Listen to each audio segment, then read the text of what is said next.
আজ বানাচ্ছি গাটি কচুর সবজি। কচুটাকে কড়াইতে জল দিয়ে জলের মধ্যে লবণ হলুদ গুঁড়ো দিয়ে কচুটাকে সিদ্ধ করে নিচ্ছি।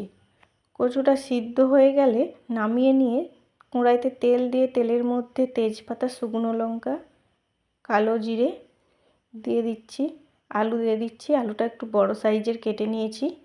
আলুটাকে ভেজে নিচ্ছি লাল লাল করে।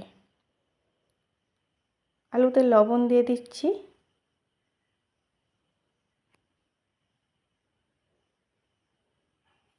লবণ দিয়ে নাড়িয়ে নিচ্ছি, হলুদ গুঁড়ো দিয়ে দিচ্ছি।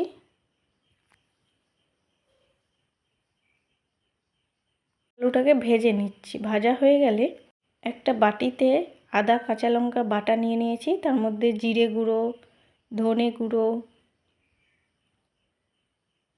লঙ্কা গুঁড়ো সামান্য, হলুদ গুঁড়ো দিয়ে মশলা আলুর মধ্যে দিয়ে দিচ্ছি।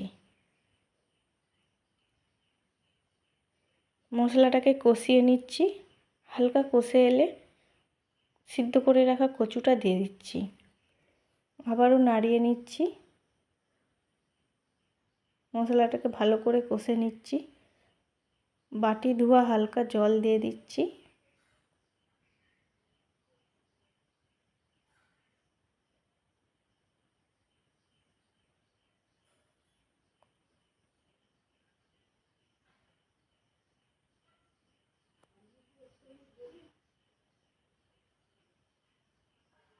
মশলাটা থেকে তেল ছেড়ে দিলে জল দিয়ে দিচ্ছি।